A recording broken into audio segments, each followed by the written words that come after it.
của xe Winner này á, thì nói chung và các dòng xe máy đứng nói riêng nha các bạn, thì cái dòng xe máy đứng á, thì hồi xưa giờ á, cái dòng xe máy đứng á, hồi xưa giờ là nó có tiếng kêu đặc trưng là nó kêu ầm ầm, kêu lớn, nó không có kêu im như những cái dòng xe máy ngang, nó không có im những dòng xe rim, xe cúp đồ, nó kêu là ầm ầm, kêu hơi to một tí. Thì cái đặc trưng của cái máy đứng thì nó như vậy. Nhiều bạn là cứ là phải khắc phục là cho nó chạy cho nó im, thì đó là trái nguyên tắc của nó rồi, nó không cần thiết phải cho nó im các bạn. Nhưng mà nghe tiếng máy á, khi mà cái gan ti á, mà nó nổ tiếng một như vậy á, là ok, tức là máy mình còn ngon, còn im. Đó, nó nổ phình tiếng một vậy đó. Còn khi mà xe mà nó cũ quá, khi mà cái dòng mà bình xăng con á, chiếc hòa khí á, nó chỉnh cái gan ti lớn lên tí thì nó nổ đều luôn, là cái xe nó hết ngon rồi. Còn cái này là cái dòng FI thì nó tự điều chỉnh cân bằng cái oxy để nó cái ga nó ổn định như vậy thì mình không nói, nhưng mà nó cái tiếng máy mà nó cái ga anti á, nó nhỏ mà nó kêu đều một tiếng một vậy là máy ok nha các bạn.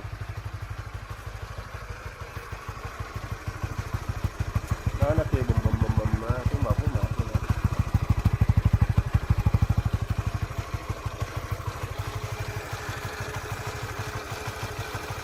Đó thì cái máy đứng này nó phải kêu xào vậy các bạn, nó không có im như cái dòng máy ngang như thế nào. Thì các bạn cũng không cần thiết là phải đi tìm những cái loại nhớt để cho cái máy nó im. Thì thường nhớt mà để máy im thì nhớt đặc, mà cái dòng Winner này nó xài nhớt lỏng. Nó theo cái dòng máy thế hệ mới thì chỉ khi người ta thiết kế ra là chạy nhớt lỏng, thì mình cứ chấp nhận mình để cho nó kêu lớn rồi đi, chứ đâu có cái gì đâu mà phải quan trọng quá vấn đề nó nổ lớn hay nó im. Khi mà mình tăng tốc, mình chạy tốc độ cao mà nó róc máy á, thì nó mới có vấn đề. Còn các bạn chạy mà cái tốc độ cao mà cái máy nó kêu lớn thì bình thường, chứ không phải là gào máy đâu các bạn. Cái gào máy, góc máy là nó khác. Đó là chia sẻ với các bạn về cái tiếng máy của xe Winner. Thì những cái chiếc dòng máy đứng thì kêu xào vậy đó. Nhưng mà riêng chiếc Winner này thì nó có cái lỗi tăng cam, thì tôi đồng ý với các bạn là cái đó là cái lỗi của cái tăng cam của xe Winner này, nó hơi dở. Nhưng mà nó cũng không có ảnh hưởng gì tới máy móc hết, nghe thì hơi khó chịu thôi.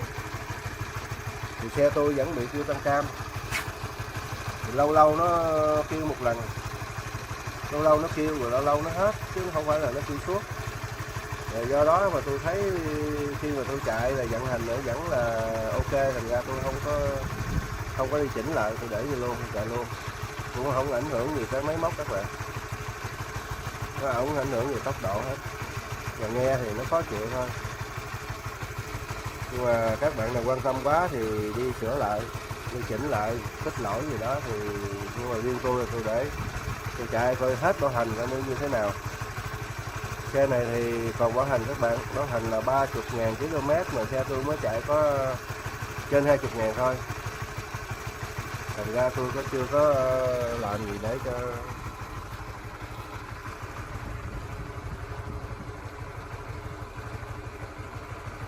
tôi mới có 20.781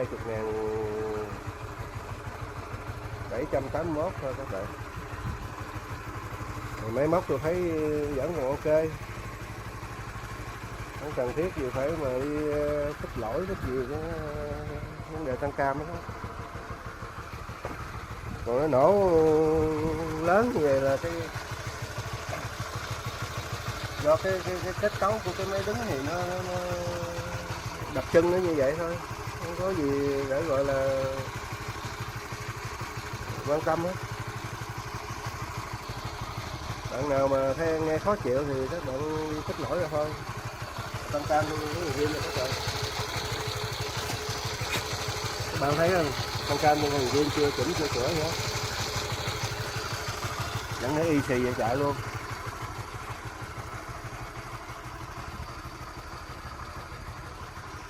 Xe chạy 20 mấy ngàn cây, trên 20.000 cây nha các bạn.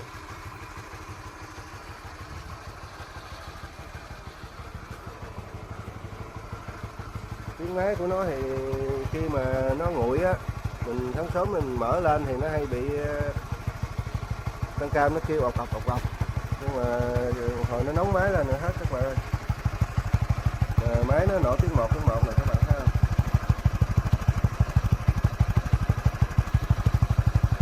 Đó, nó nổ về gọi là nổ tiếng một đó các bạn, là máy ok.